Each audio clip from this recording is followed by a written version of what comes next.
پیارے بچوں، آج ہم فیضان درس حدیث میں حدیث پڑھیں گے جو پیارے آقا صلی اللہ علیہ وسلم نے مظلوم کے بارے میں فرمائی ہے کہ مظلوم کو ستانا اور کمزور آدمی کو تکلیف دینا، اور اس کی طرف سے پھر بد دعا آئے گی نا. کیا آئے گی؟ جب ہم کسی کمزور کو ستائیں گے تو ادھر سے کیا آئے گی؟ بد دعا آئے گی. تو آقا صلی اللہ علیہ وسلم نے مظلوم کی بد دعا سے بچنے کے بارے میں جو حدیث فرمائی ہے، یعنی ہمیں تعلیم فرمائی ہے، اس حدیث کو پڑھتے ہیں.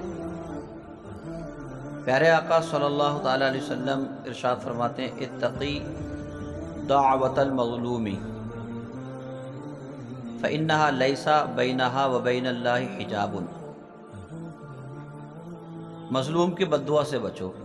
حضور کیا فرما رہے ہیں؟ مظلوم کی بد دعا سے بچو، کیونکہ اس کی آہ کا اللہ کی بارگاہ سے براہ راست، مطلب ڈائریکٹ تعلق ہے. مظلوم کی بد دعا سے بچو کیونکہ اس کی آہ، جب اسے تکلیف پہنچتی ہے اور جو آہ نکلتی ہے، تو کیونکہ اس کی آہ کا اللہ کی بارگاہ سے براہ راست یعنی ڈائریکٹ تعلق ہے، اس کے بیچ میں کوئی چیز حائل نہیں.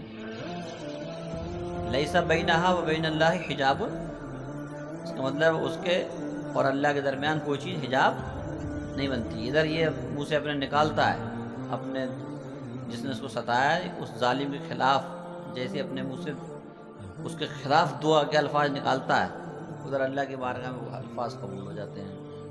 ادھر اللہ کی بارگاہ میں وہ الفاظ قبول ہو جاتے ہیں. تو اس سے کیا پتہ چلتا ہے کہ ہمیں کمزوروں، مظلوموں کی بد دعا سے کیا کرنا چاہیے؟ بچنا چاہیے. اس زمن میں ایک واقعہ ملتا ہے کہ ایک امیر آدمی غریب لکڑہاروں سے بہت ہی کم داموں پر لکڑیاں خرید لیا کرتا تھا اور انہیں مہنگے داموں رئیسوں کے ہاتھوں فروخت کیا کرتا تھا.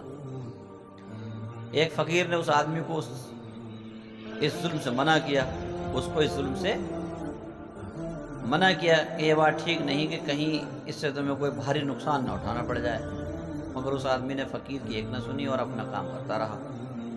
یعنی غریبوں سے سستی لکڑیاں لیتا، جتنا بھاؤ یعنی اس کا بھاؤ بنتا تھا، ریٹ بنتے تھے، پیسے بنتے تھے، قیمت، اتنی قیمت وہ نہیں دیتا تھا، اس سے کم دیتا تھا اور پھر مالداروں کو مہنگی بیچتا تھا. ایک اللہ والے نے سمجھایا مگر وہ نہیں مانا. ایک اللہ والے نے سمجھایا مگر وہ نہیں مانا، اپنی اسی کام پر لگا رہا. پھر ایک دن خدا کا کرنا ایسا ہوا کہ اس آدمی کے گھر میں یکا یک آگ لگ گئی. تو اس کا پورا لکڑیوں کا گودام تھا جہاں اس کی لکڑیاں رکھی ہوئی تھی، خریدتا تھا وہ اور اکٹھا کرتا تھا، اس کے بعد وہ آگے بیچتا تھا. اب سب حیران تھے کہ آگ کیسے لگی. یہ خود بھی حیران تھا اور یہ کہہ رہا تھا کہ آگ لگنے کا تو کوئی ایسا امکان تھے نہیں، کوئی ماحول ایسا نہیں تھا جس سے آگ لگ جاتی.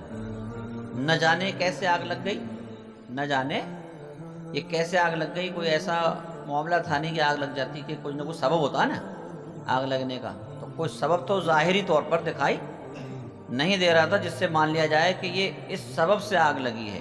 سب حیران تھے. سب کیا تھے؟